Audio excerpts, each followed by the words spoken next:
figure out what are we going to do going forward. So, like I said, I'm going to be fine. But for those of you who might want to start thinking about battening down the hatches and preparing a little bit, because things are going to get unusual, say lightly. They're going to get a little bit bad. It's just going to happen. It happened last time. It's going to happen again this time. Only this time it's probably going to be a little worse because they're a little bit more prepared for it this time. But I'm sure you heard about this Project 2025. It's basically this ultra right-wing conservative plan by a group called the Heritage Foundation. And it's like a 900-page document. They put it together, and it's wacky stuff. It's like they want to get rid of porn, they want to get rid of abortion, they want to get rid of Social Security, all this, crazy stuff in there. They want to get rid of the welfare program, so no food stamps. They want to get rid of Medicare and Medicaid, right? And put all these people off, without health insurance and stuff. It's just crazy stuff. But Trump spent the whole election saying, hey, I'm not a part of it. I don't know anything about it. It's project whatever. It's their thing. It's got nothing to do with me. Even though most of the people that wrote it were part of his former cabinet and worked for him.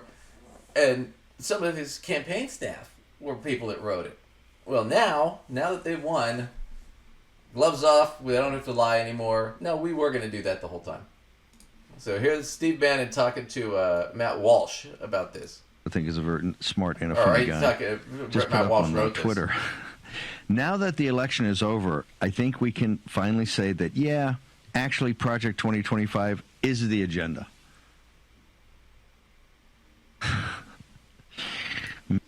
So, and he's laughing because it's true. They tricked you. They're going to do all that. A lot of these people thought, oh no, he said he wasn't going to do it. No, they're going to do it.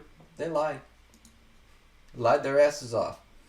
So let's talk about a little bit about what that is.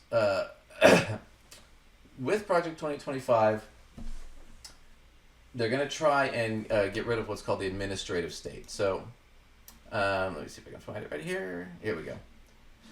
So this is a little bit about it. We'll talk about it through this interview with these guys. Throughout the election cycle, you likely heard the Harris campaign and Democrats sound the alarm about so-called Project 2025. It's a far-right presidential transition plan drawn up by a conservative think tank called the Heritage Foundation.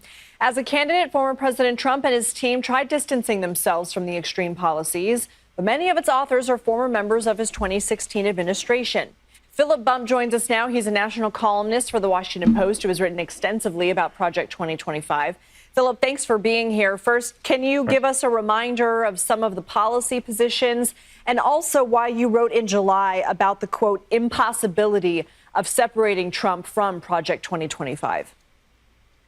I would say there are probably two components to Project 2025 that are important to keep in mind. The first is that it proposes an overhaul of what the federal government looks like and how it functions. That includes something that Donald Trump had tried to do when he was last in office, which was recategorize a lot of federal employees so it'd be easier to fire them, with the idea that Trump and his allies have said of replacing a lot of longtime government employees with people who would be more pliant, who would be more in agreement with Donald Trump's personal political agenda. The other side of it, and that, there are other aspects of what would happen in the federal government, but that's really the thrust of it. The other aspect of Project 2025 is doing a lot of social issues and a lot of changes from the federal government down, really leveraging federal power to the extent that it can to try and affect change at the social level. So to change, for example, one of the things that's been isolated and was actually a target of advertising during the campaign was, perhaps putting new limits on the availability of pornography, right? So there are various aspects of social issues that are incorporated into it as well. Again, using federal government to affect. So, a couple big key factors to take away from this, because, who wants to read the 900 pages? I did, but So a lot of what it is they want to, so you have right now in the government, you have a lot of federal agencies, and they're pretty much staffed with these career employees. They go from administration to administration, it doesn't matter, they're there forever, or whenever they quit or die or whatever it is, retire.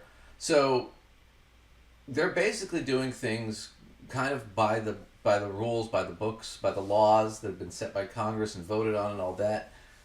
They're administrated, though, under the executive branch, which the president oversees. But they still have to obey these other rules, so they can't just do whatever the president wants. Right?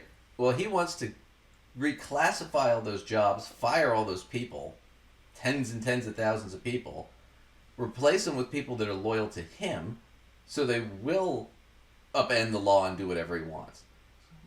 That's kind of what, and he tried to do it last time and it didn't work. Now, could they do it this time? Maybe, maybe not.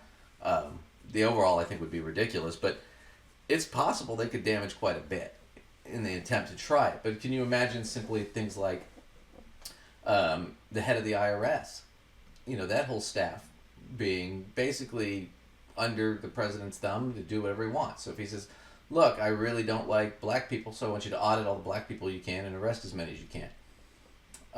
Or how about the EPA, the Environmental Protection Agency, or the Food and Drug Administration? Oh, well, Elon Musk doesn't really like, because Elon Musk gave me hundreds of millions of dollars, he doesn't really like, because it cost him a lot of money to have to put these extra safety features and test his cars, so we just want to remove those safety features so the cars can be as dangerous as he wants to make them, or as crappy as he wants to make them. And we can throw those out on the street and it'll kill however many people. That's what essentially he wants to be able to do. He wants to be able to just dictate with his, wave of his finger, do what I say. Right now, you can't do that because these people are following the rules. They're embedded there for that reason. So that's kind of what the thrust of the whole document is. The other thrust of it is the wacky stuff about, making pornography illegal, making contraceptives like condoms and diaphragms and IUDs illegal. Rolling back quite a bit in women's rights. They talk about maybe taking away the vote from women. So, all that's in there. It's wild stuff. It's radically wild, hierarchical, conservative, crazy stuff. So that's essentially what we got to look forward to them trying to put forward. And they're gonna try and push it hard. They're gonna try and ram it down really hard.